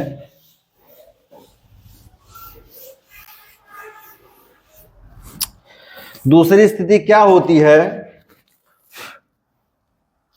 यहां लिख लेते हैं। दूसरी स्थिति क्या होती है? वह क्या होता है? वा के रूप में पाया जाता है। वह क्या होता है? वह वा के रूप में पाया जाता है, यानी हम लोग यहां लिख सकते हैं वह धन आ। वह को क्या लिख सकते हैं? ह्रस्व उ अथवा दीर्घ उ उसके साथ आ।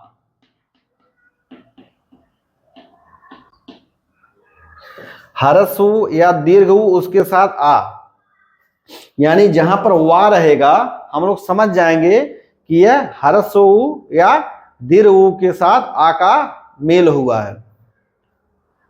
तो शब्द क्या बनेगा? एक शब्द हम लोग देख लेते हैं, साधवा देश। हम लोग देख लिए यहां व के पूर्व आधा व्यंजन है, यानी यण स्वर संधि। हम इसको अब अलग करेंगे। साध धन व धन आदेश। व को हम लोग किस में तोड़ सकते हैं? तो साध, या तो उसको ह्रस्व में तोड़ देंगे या दीर्घ में तोड़ देंगे, धन आदेश। शब्द क्या बनेगा? साधु धन आदेश। दूसरा युग्म क्या बनेगा? दूसरा युग्म बनेगा साधु धन आदेश। चूंकि साधु का मतलब सज्जन होता है, तो साधवादेश का जो है के ऊपर जब छोटा ऊ की मात्रा रहेगा तो वही हमारा साधु शब्द सही हुआ। तो साधवादेश का जो सही संधि विच्छेद हुआ वह क्या हुआ? वह साधुधन आदेश हो गया।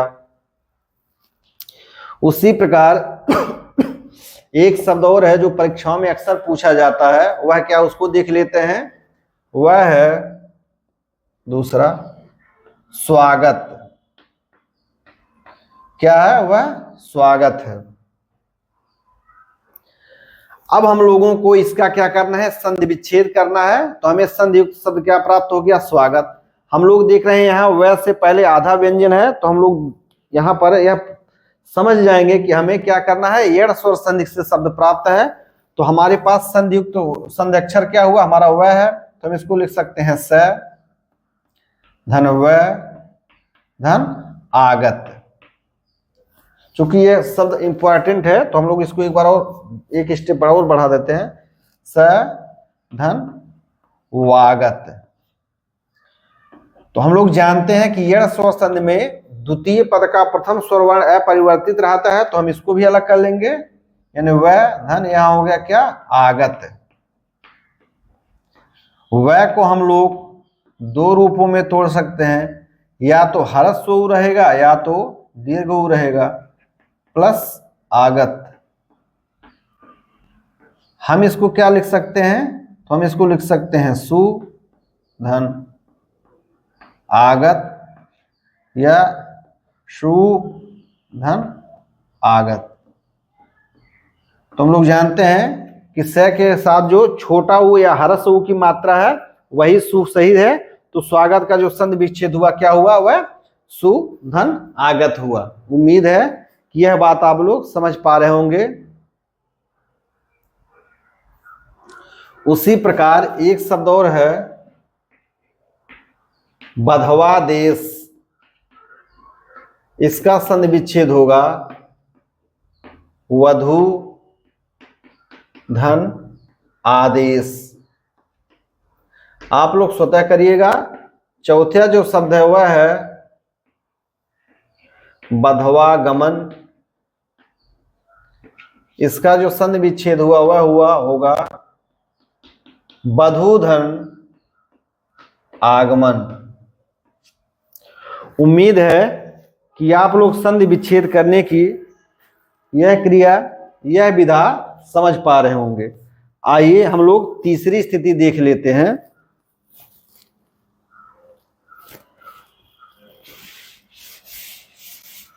तीसरी स्थिति क्या है? तीसरी स्थिति है कि वह जो है वह वी के रूप में पाया जाता है, तो क्या बनता है, तो यह वह धन ह्रस्वी। वह किस रूप में आ सकता है, तो वह उ के रूप में आए धन ई, या दीर्घ उ के रूप में आए धन ई। वी कब आएगा कि उ के बाद, यानी प्रथम पद का अंतिम वर्ण ह्रस्व हो, उसके पश्चात ह्रस्व ई हो, या प्रथम पद का अंतिम वर्ण ह्रस्व हो और उसके पश्चात क्या है, उसके पश्चात ह्रस्व ई आए, तो शब्द क्या बनेगा, वी बनेगा। इसमें एक दो शब्द हम लोग देख लेते हैं।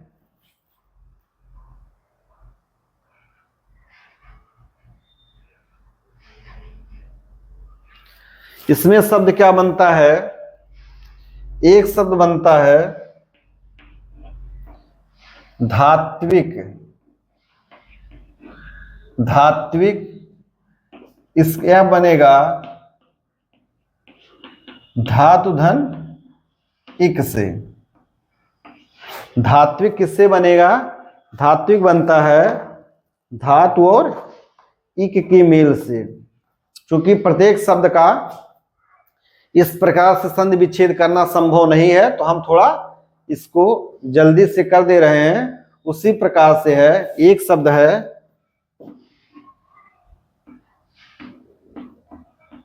अनविष्ट है, इसका संधि विच्छेद होगा अनुधन इष्ट से। और हम लोग उदाहरण देख लेते हैं।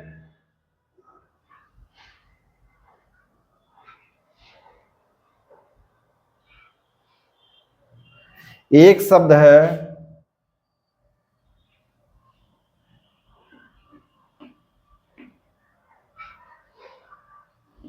बधवीक्षा।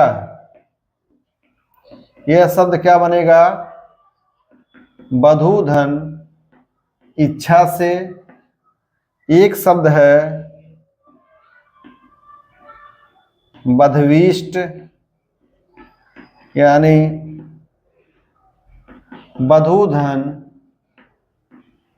इष्ट से। आइए यण स्वर संधि में वह बनने की जो चौथी स्थिति है, हम लोग उसको देख लेते हैं। यानी वह किस रूप में हो, तो वी के रूप में हो, वह धन दीर्घ ई, ऊ धन दीर्घ ई, दीर्घ ऊ धन दीर्घ ई।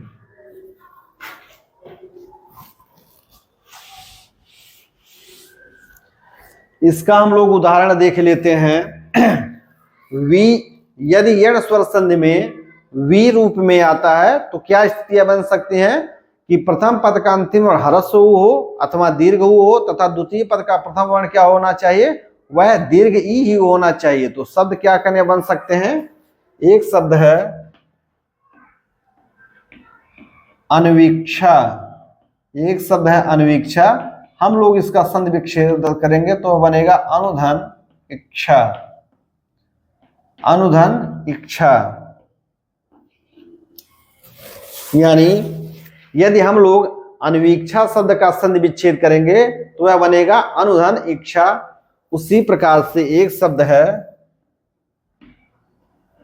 बधवीरस्या, शब्द क्या है बधवीरस्या, शब्द क्या बनेगा बधूधन ईर्ष्या। आइए हम लोग पांचवी स्थिति देख लेते हैं। पांचवी स्थिति में क्या बनता है कि वह जो है वह किसके रूप में आना चाहिए, तो वह व्री के रूप में आना चाहिए। क्या किसके रूप में आना चाहिए, व्री के रूप में। वह के साथ कौन सा स्वर आना चाहिए, री, यानी ह्रस्व ऊ के बाद री आए या दीर्घ ऊ के बाद क्या है, री आए। ह्रस्व ऊ के बाद री आए या दीर्घ ऊ के बाद री आए तो क्या बन सकता है, वी बनेगा। एक शब्द हम लोग देख लेते हैं। शब्द क्या है, शब्द है अनवृचा। शब्द क्या है अनवृचा। चूंकि यह थोड़ा देखने में टेढ़ा मेढ़ा लग रहा है तो हम लोग आइए इसका नियम से संधि विच्छेद कर लेते हैं। तो हम लोग देखते हैं कि वह के पहले क्या आ रहा है, आधा व्यंजन आ रहा है, तो हम लोग समझ जाएंगे कि यह किससे प्राप्त है, यह यण स्वर संधि से प्राप्त है। इसको हम लिख सकते हैं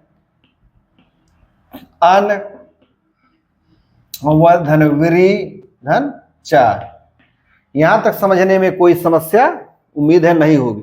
क्योंकि यण स्वर संधि में वह आगत आदेश होता है तो हम लोग वह को भी अलग कर लेंगे। यहां क्या लिख सकते हैं, अन धन वह, और यह री जब आगे जाएगा तो री स्वर के रूप में जाएगा तो क्या बन जाएगा, ऋचा। उम्मीद है यहां तक समझने में कोई संशय नहीं होगी। वह को हम लोग दो रूपों में तोड़ सकते हैं, अन धन वह को लिख सकते हैं ह्रस्व ऊ या दीर्घ ऊ के साथ ऋचा।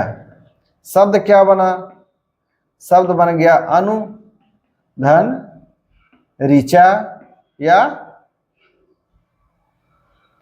दूसरा शब्द बनेगा अनु धन ऋचा। तो चूंकि अनुधन ऋचा सही है, अनु शब्द गलत है, तो अनुवृचा का जो सही संधि विच्छेद होगा क्या होगा, वह अनुधन ऋचा होगा। इसी प्रकार से हम लोग इसका एक दूसरा शब्द देख लेते हैं। शब्द है गुरुवृण। शब्द क्या है, शब्द है गुरुवृण। यह बनेगा क्या, तो यह बनेगा गुरु का मेल जब ऋण से होगा, यानी गुरु का ऋण क्या होता है, वह होता है गुरुवृण। गुरु का ऋण जो होता है क्या होता है, वह गुरुवृण होता है। आप लोग इस नियम से उसको भी कर लीजिए। आइए जो छठी स्थिति बनती है वह क्या होता है कि वह जो होता है वह वे के रूप में पाया जाता है, यानी वह धन ए। वह को हम लोग लिख सकते हैं उ या दीर्घ उ धन ए।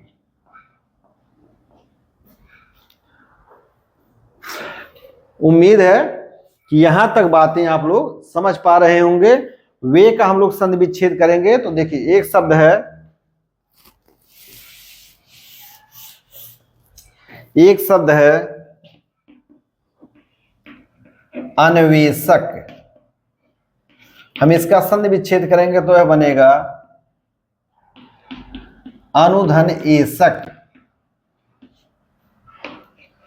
अनुधन एषक क्या बनता है? अन्वेषक। उसी प्रकार से एक शब्द है वधवेकता। वधवेकता शब्द क्या बनेगा? वधूधन एकता। अब आइए हम लोग सातवीं स्थिति जो बनती है उसको देख लेते हैं। वह है वय। तो वय के साथ जब ऐश्वर रहे तब वय बनेगा। वय कब आदेश होगा? कि ह्रस्व ऊ रहे अथवा दीर्घ ऊ रहे और साथ में ऐश्वर अलग से रहे।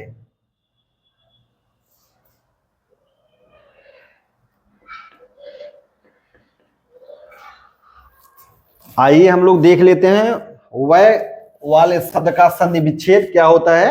यानी कोई शब्द रहे जिसमें वय आए तो उसमें क्या रहेगा? तो है एक शब्द है शिशु वैसर्य। वैसर्य शिशु वैसर्य क्या हो गया? यह शब्द बना शिशुधन ऐश्वर्य से।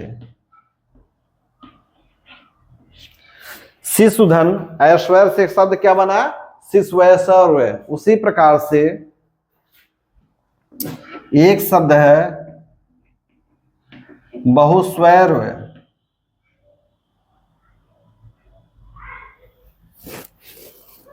बहुस्वैर्य नहीं बनेगा।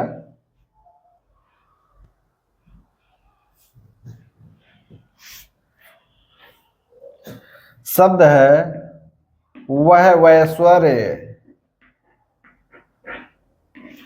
यानी शब्द क्या रहेगा? वहु बहु धन ऐश्वर्य। एक शब्द है वधवैश्वर्य। वधु धन वधु धन ऐश्वर्य यानी वधु वधवैश्वर्य। आठवीं स्थिति इसमें क्या बनती है? वह जो होता है वो ओ के रूप में होता है। यानी वह धन ओ। वह कब आएगा? तो वह ह्रस्व ऊ रहे अथवा दीर्घ ऊ रहे धन ओ।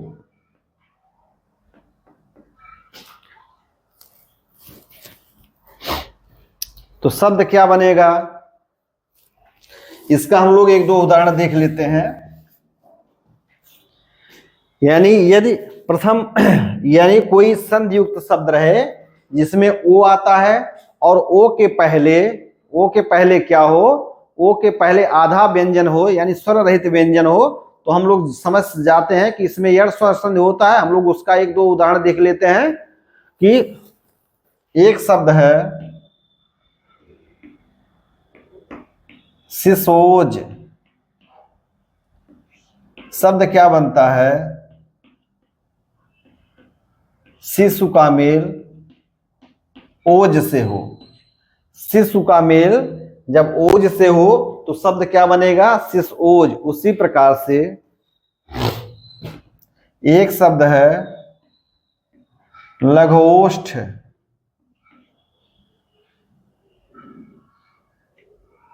यह शब्द क्या बनेगा? लघु का मेल जब ओष्ठ से हो तो शब्द क्या बनेगा? लघु ओष्ठ बनता है। शब्द क्या बनेगा? लघोष्ठ बनता है। उसी प्रकार एक शब्द और हम लोग देख लेते हैं बध ओज।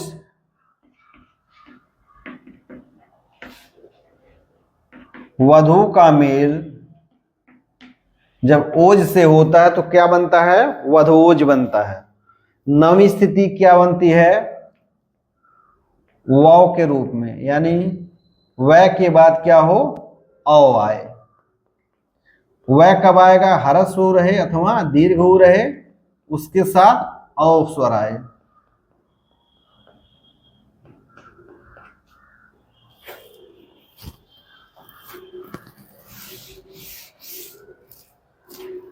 इसमें एक शब्द क्या बनता है? इसमें एक शब्द है वध औदार्य,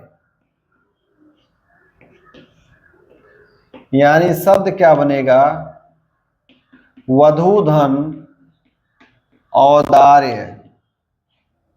वधूधन औदार्य। दूसरा शब्द बनता है साधवौदार्य।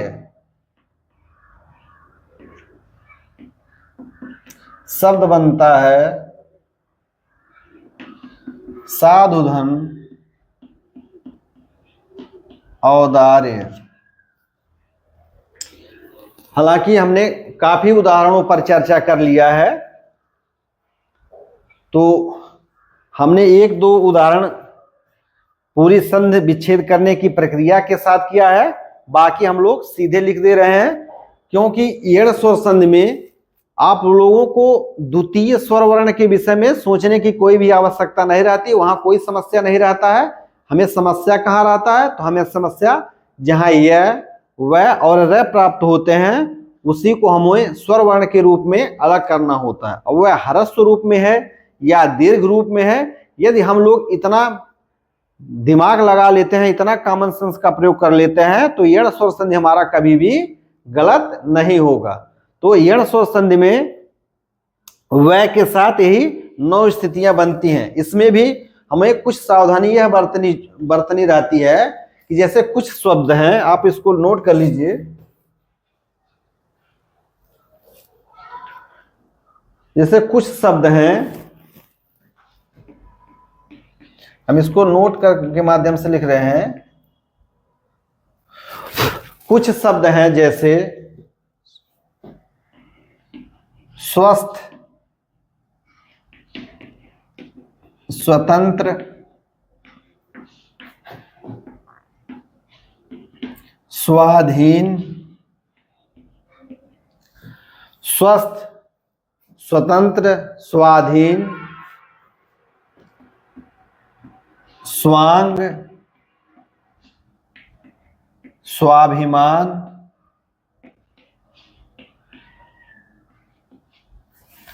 स्वस्थ हो गया, स्वतंत्र हो गया, स्वस्थ हो गया, स्वतंत्र हो गया, स्वाधीन हो गया, स्वांग हो गया, स्वाभिमान हो गया, स्वार्थ हो गया। उसी प्रकार से एक शब्द और है, स्वकीय है। इन शब्दों को देखने पर भी हमें यण स्वर संधि का आभास होता है। क्या होता है, यण स्वर संधि का आभास होता है। लेकिन इन सबको गिनती पे याद रखने वाला शब्द है, स्वस्थ है, स्वतंत्र है, स्वाधीन है, स्वांग है, स्वाभिमान है, स्वार्थ है और स्वकीय है। इसमें सु उपसर्ग नहीं रहता है। सु उपसर्ग नहीं रहता कहने का मतलब इसमें शब्दों में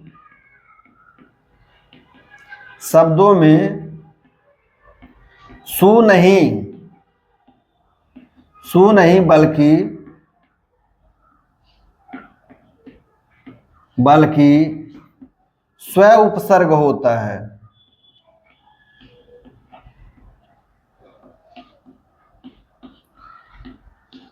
चूंकि सु नहीं रहेगा तो हमें उ स्वर वर्ण नहीं प्राप्त होगा, और उ स्वर वर्ण प्राप्त नहीं होगा तो हमारा यण स्वर संधि नहीं होगा। यहाँ इतने स्वर वर्णों को, इतने शब्दों को आप लोग याद रख लीजिए। इसमें क्या होता है कि इसमें सु नहीं बल्कि स्व उपसर्ग होते हैं।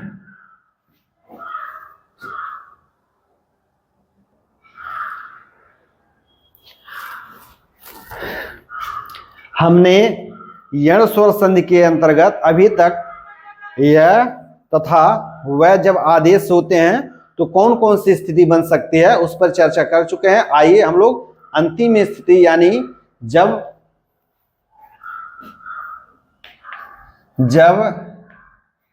र आदेश होता है, उसके विषय में हम लोग चर्चा कर लें। तो जब र आदेश होता है, यानी आदेश क्या होता है, र, उसके पश्चात क्या रहेगा, भिन्न स्वर। तो प्रथम पद का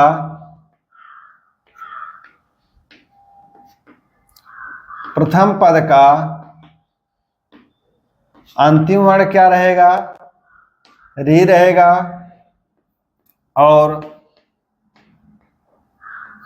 द्वितीय पद का प्रथम पद का अंतिम वर्ण री रहेगा और द्वितीय पद का प्रथम वर्ण क्या रहेगा? री से असमान स्वर।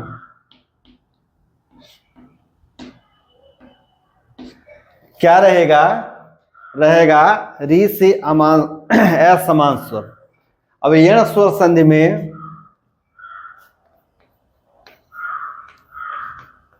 यण स्वर संधि में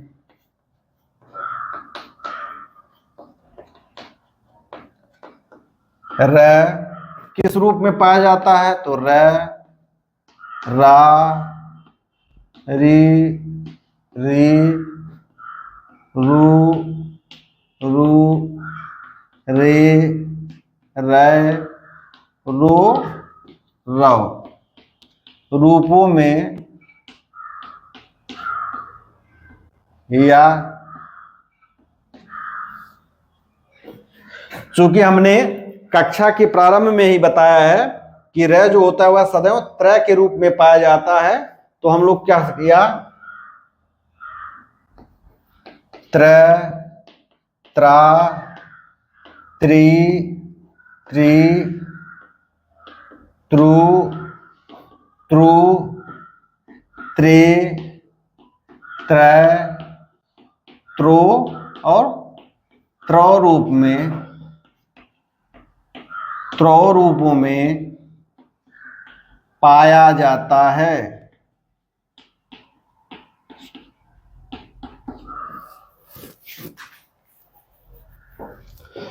यहां अथवा कर ले। यानी जब यण स्वर संधि में जब र आदेश होता है तो क्या होता है कि प्रथम पद का अंतिम वर्ण तो री होता है। प्रथम पद का अंतिम वर्ण तो री होता है। हम लोग जानते हैं कि दीर्घ री संधि की क्रिया में कोई भी भूमिका नहीं अपनी निभाता है, तो प्रथम पद का अंतिम वर्ण ह्रस्व ही रहेगा और द्वितीय पद का प्रथम वर्ण क्या रहेगा? री से असमान कोई स्वर रहेगा। और हम लोग जानते हैं कि यण स्वर संधि में र जो होता है वह हमेशा तय के साथ ही आता है। तो इस प्रकार हमारे पास कितने स्थितियां बन गई? 1, 2, 3, 4, 5, 6, 7, 8, 9 और 10 स्थितियां बन गई। आइए हम लोग एक एक स्थिति का चर्चा कर लेते हैं। तो पहली स्थिति क्या होती है कि र किस रूप में आए? र के रूप में। यानी र किसके रूप में आए? र के रूप में आए, यानी र धन ए के रूप में है। र किस में टूट जाएगा? री में। और री के बाद क्या आना चाहिए? ए आना चाहिए। उम्मीद है यहां तक बातें समझ पा रहे होंगे, क्योंकि ई ह्रस्व और दीर्घ दोनों रूप में आता था। तो हमने वहां दो लिखे थे, एक बार ह्रस्व ई के साथ ए का संयोग, एक बार दीर्घ ई के साथ ए का संयोग। उसी प्रकार ह्रस्व ऊ के साथ एक बार ए का संयोग और एक बार दीर्घ ऊ के साथ ए का संयोग। लेकिन री अकेले आता है, तो र जब आएगा तो क्या होगा कि प्रथम पद का अंतिम वर्ण री रहेगा और द्वितीय पद का प्रथम वर्ण ए रहेगा। तो एक शब्द हम लोग देख लेते हैं। एक शब्द है मात्रार्थ। एक शब्द है मात्र अर्थ। तो हम लोग देखें कि यहाँ र जो होता है वह त्र के रूप में आया है, तो हम लोग समझ जाएंगे कि यण स्वर संधि। आइए हम लोग इसका संधि विच्छेद कर देते हैं। तो यहां शब्द बना मात धन रथ, यानी हम लोग इसको क्या करते हैं? थोड़ा अलग अलग कर देते हैं। अब हम लोग देखते हैं कि मात यहां है, धन र को हम लोग फिर एक से अलग कर ले, अर्थ है यहां हो गया। अब र किसके स्थान पर आता है? तो र री के स्थान पर आता है। तो हम लोग यहां लिख लेंगे मात धन री धन अर्थ है। शब्द क्या बना? शब्द बना मात्र धन अर्थ। उम्मीद है कि मात्र अर्थ आप लोग समझ पा रहे होंगे। दूसरा है मातृ धन अर्थ बराबर मात्रार्थ। उसी प्रकार से एक शब्द है धात्रांश। यह शब्द क्या बना? यह शब्द बना धातृधन अंश से। धातृधन अंश से क्या शब्द बनता है? धातृ अंश बनता है। आइए हम लोग दूसरी स्थिति देख लेते हैं। जब रा के रूप में आए तो यहां होगा र धन आ, यानी प्रथम पद का अंतिम वर्ण री हो और द्वितीय पद का प्रथम वर्ण हो क्या हो? आ हो। आइए हम लोग एक शब्द देख लेते हैं। शब्द है मात्रानंद।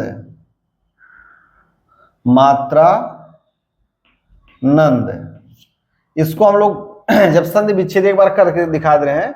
यह हो गया मात धन र धन आनंद।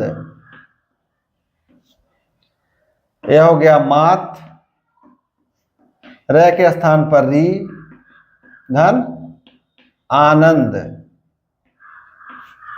ये हो गया मातृधन आनंद। मातृधन आनंद बराबर मात्रानंद। मातृधन आनंद बराबर मात्रानंद। उसी प्रकार एक शब्द है पित्राज्ञा। शब्द क्या बना? शब्द बना पितृधन आज्ञा।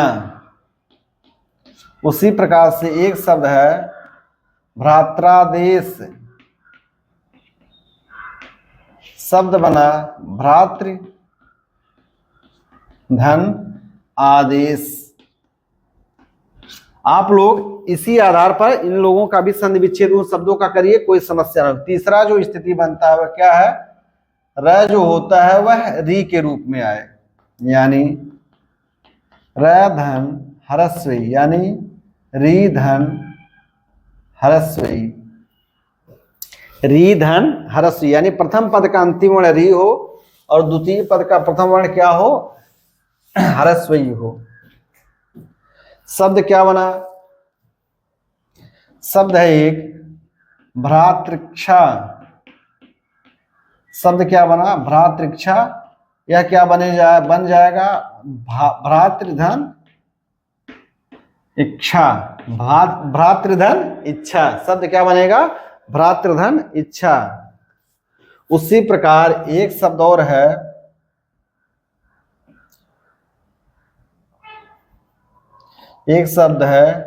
वक्तृक्षा। यह बनेगा वक्तृधन इच्छा। आइए हम लोग चौथी स्थिति देख लेते हैं। दीर्घ री के रूप में हो तो री धन दीर्घ री, री के बाद क्या हो? दीर्घ ई हो। री के बाद क्या हो? दीर्घ री हो। शब्द बनता है, एक शब्द है धात्री। एक शब्द क्या है? धात्री। तो हम लोग देखेंगे कि चूंकि यहाँ र जो है त्र के रूप में आया है तो यहाँ कौन सा संधि होगा? यहाँ यण स्वर संधि होगा। तो हम लोग देखते हैं कि या तो धा में रहेगा या तो त्रि में रहेगा। तो हम लोग त्रि में देखेंगे। ये शब्द क्या बनेगा? धात धन री। धात धन री। अब हम और तोड़ देंगे। यहां बनेगा धात धन र धन दीर्घ ई। र किसके स्थान पर आया है? तो धात धन री धन दीर्घ ई।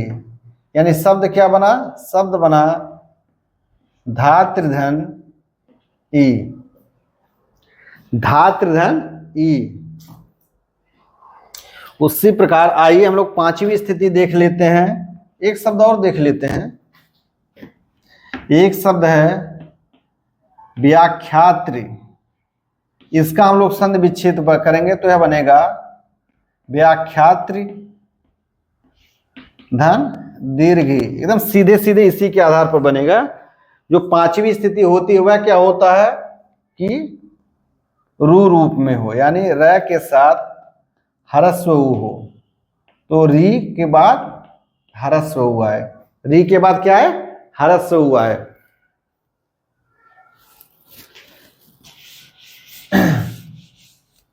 एक शब्द हमारे पास है मातृउदारता, उदारता, इसका संधि विच्छेद होगा मातृधन उदारता। जिस प्रकार से मैंने 4-5 शब्दों का संधि विच्छेद किया है, आप लोग इसी प्रकार से करेंगे, कोई भी संशय नहीं होगी। एक शब्द और देख लेते हैं, शब्द है पितृपदेश। शब्द क्या बना, पितृधन उपदेश। पितृपदेश से क्या बना, पितृधन उपदेश। उसी प्रकार जो 6वीं स्थिति हुआ वह क्या है, वह दीर्घ रू है, र के बाद दीर्घ उ, यानी री, री के बाद क्या बना, री के बाद दीर्घ उ बना, री के बाद क्या हुआ ना, दीर्घ रू बना। उसी प्रकार शब्द क्या बना एक उदाहरण देख लेते हैं, शब्द है भ्रातृजा। शब्द क्या बना, भ्रातृ धन ऊर्जा, भ्रातृधन ऊर्जा बराबर क्या बना, भ्रातृ ऊर्जा। उसी प्रकार एक शब्द है धातृजा। शब्द क्या बना, धातृ धन ऊर्जा। 7वीं स्थिति क्या बनती है कि र किसके रूप में आता हो, र आता हो रे के रूप में, तो शब्द का बनेगा, इसका विच्छेद क्या होगा, र धन ए, यानी री के बाद ए आए, री के बाद ए आए, तो शब्द क्या बनेगा। एक उदाहरण हम देख लेते हैं, एक क्या है, भातरेषणा। शब्द इसका संधि विच्छेद क्या होगा, संधि विच्छेद होगा भातृ धन एषणा। भातरेषणा से क्या बनेगा, भातृधन एषणा। दूसरा शब्द है पितृषणा। शब्द क्या बनेगा, पितृधन एषणा। 8वीं स्थिति हम लोग देख लेते हैं, र के रूप में आए, यानी र धन आय, यानी प्रथम पद का अंतिम वर्ण री हो और साथ में क्या हो, अय हो। उदाहरण हम लोग देख लेते हैं, उदाहरण हम लोग देख लेते हैं कि प्रथम पद का अंतिम वर्ण री हो और द्वितीय पद का प्रथम वर्ण अय हो, तो क्या होगा। एक उदाहरण है मात्रैश्वर्य। शब्द क्या बनेगा, शब्द बनेगा मातृधन ऐश्वर्य। शब्द क्या बनेगा, मातृधन ऐश्वर्य से क्या बनेगा, मात्रैश्वर्य। उसी प्रकार से एक शब्द है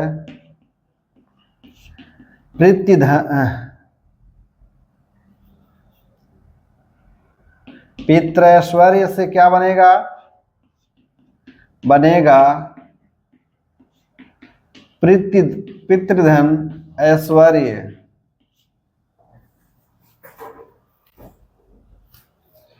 आइए 2 स्थितियां और बनती हैं, हम उसको देख लेते हैं कि यण स्वर संधि में यदि र किसके रूप में आए, र रो के रूप में आए, तो यह क्या बनेगा, र धन ओ, यानी री, री के साथ क्या आना चाहिए, ओ आना चाहिए। शब्द एक उदाहरण देख लेते हैं, शब्द क्या है, भ्रात्रोज, यानी इसका संधि विच्छेद हुआ भातृधन ओज।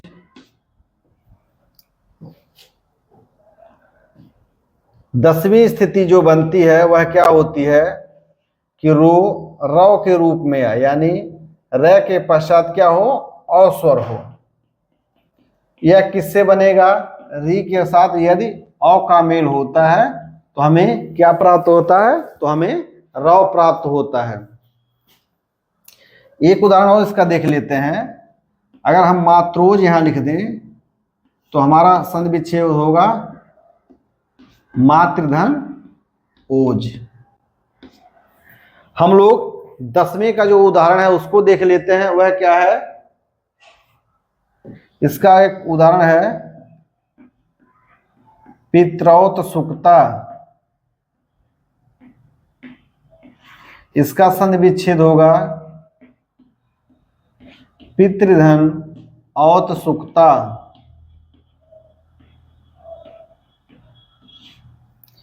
एक और है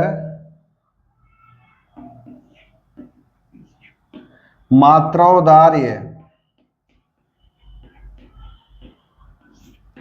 शब्द के विच्छेद क्या होगा, मातृधन औदार्य। तो हम लोग देखते हैं कि इस प्रकार यण स्वर संधि के द्वारा जो यह वह और र का आदेश होता है उसकी हम लोगों ने सभी स्थितियों को देख लिया। 9 स्थितियां यह और वह के साथ बनती हैं और 10 स्थितियां किसके साथ बनती हैं, र के साथ बनती हैं। तो इस प्रकार हम लोगों ने स्टेप बाय स्टेप यानी क्रमशः संधि करना और संधि विच्छेद करने की क्रिया सीख लिया है। इस प्रकार हम लोगों का यण स्वर संधि करना और संधि विच्छेद करना दोनों समाप्त हो गया। आप लोगों को बहुत बहुत धन्यवाद।